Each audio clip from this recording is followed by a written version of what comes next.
Huyền greets everyone. The small house, once filled with Hwen's laughter, was suddenly engulfed in a tense atmosphere. The wicked mother-in-law had returned. Her unexpected appearance was like a cold wind blowing over the fragile happiness of Hwen and little Maya. But why had she come this time? Did she want to destroy their little home, or did she have a plan to take Maya away from her mother's arms? Under her gaze full of intrigue, Hwen felt worried and terrified until the woman spoke words of apology, asking Hwen to return to Tak, the man who had destroyed her life. In that moment, Hwen spoke only one sentence, her voice filled with determination and tears: "I will not forgive them." Today's episode will reveal many secrets and unexpected emotions. Stay with me until the end to find out what happens. I hope you enjoy this episode filled with deep emotions. The sunlight, thin as a thread, spilled through the gaps in the leaves, casting golden patches that danced across the small courtyard. Hwen knelt beside the vegetable garden, her hands covered in soil, the damp smell of freshly watered earth mixing with the scent of lemon leaves in the backyard. Maya had already gone to school. Only Vivi remained, lying at the threshold, occasionally raising her ears at the clear crow of a rooster from the back of the garden. The sound of sandals dragging along the path was soft but chillingly familiar.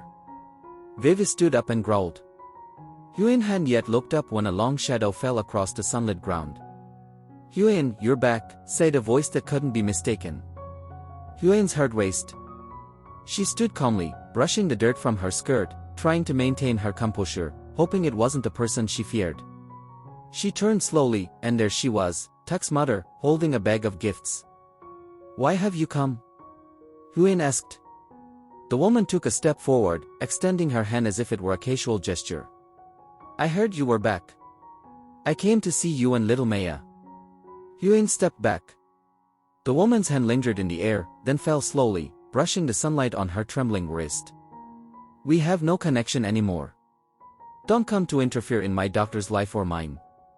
Vivi barked loudly but quieted immediately when Hwen whispered a soft kisha. The courtyard fell silent, with only the rustling of bamboo leaves audible. Tak's mother swallowed hard. Her lips moved, but her words seemed hollow. "I didn't come to cause trouble. I'm asking a favor. Tak is about to go to trial.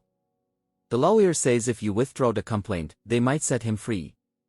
He's young, he's already been in prison for months. That place is cruel. Do this for him one last time, so he has a chance to change." Tak, that name, a sharp, cruel word, compressed all her pain into a single syllable. Hwen's heart stopped for a moment.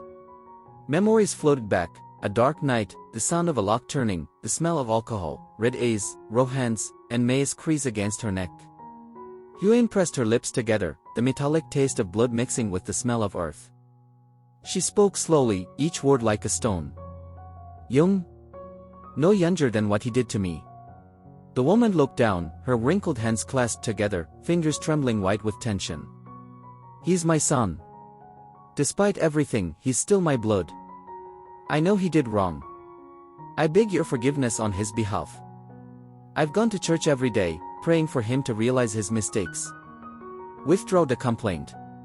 I promise I'll take him away, and he'll never appear before you again. I swear on my honor." The wind began to blow, lifting the leaves of the cabbage. Hwen bent down to pick them up, her hands trembling but firm. She had grown accustomed to trembling, it had become a defense, a thin line between fear and peace. She looked into the woman's eyes. "Honor? Where was your honor when I flowed with Maya in the rain? Where was it when I begged for help, and you turned away, saying, 'Every home has its problems'? If a woman knows how to stay silent, everything will be fine." The woman collapsed onto the threshold, as if her last shred of support had been ripped away. The rooster's crow sounded faintly in the distance. "I was wrong. I feared what the neighbors would think, what the family would say. I was selfish, but I don't want you to hate me forever. They say a woman who leaves her husband is bad, and I foolishly believed it, but when you left, and the house was empty, I realized the wrong wasn't in what they said, it was in my silence. Now, all I can do is cling to you." Hwen gave a faint smile, neither sad nor happy, sharp as a knife's edge. "I clung to you too, remember? I took your hand and begged, 'Save me, But you pushed me away like I burned you. The woman blinked, tears falling, wetting the dry skin of her hands. She hurried to wipe them, as if afraid of staining someone else's courtyard. I don't dare ask for forgiveness. I only ask for a chance so my son doesn't die within those four walls. He's a demon to you, but to me, he's still the boy who had a high fever, who hugged me crying, "Don't leave me, Mom. Let the law do its work, I know. But if there's a small corner of compassion in your heart, let me stay there until you tell me to leave." Those words made something in Hwen's chest tighten, then loosen. She saw two things clearly: compassion was still within her, but it wasn't for the man who had destroyed her life. Her compassion was for Maya, for herself, for the nights when she no longer heard the turn of a key. You want me to feel compassion for him? I've learned to love myself. I've chosen to stand with the one who was hurt, with me, with my daughter. The woman looked up, a spark of acceptance in her eyes. She sighed, the air carrying the scent of eucalyptus oil. So, you won't withdraw the complaint? I have nothing to do with your family, Huen replied. The word Kinok fell not like a cold stone but warm to Huen, like a glass of cool water in the blazing sun. Vivi, as if understanding, rubbed her head against Huen's pants, sighing softly. Above, the sun pushed the shadows aside, revealing a pale scar on Huen's wrist, a scar she no longer hid. Tuk's mother clasped her hands and stood. She looked around the garden. I understand. You're stronger than I thought. I'm sorry. If you ever need a witness, the truth about what happened, I'll speak it. I won't hide anymore. Huen paused. She hadn't expected those words. A small door in her mind opened silently. The only thing you can do is tell the truth, not for me, for Maya, for yourself. The woman nodded, her aged face looking as though a heavy mask had been lifted. She turned and walked down the path, her shadow growing shorter under the sun.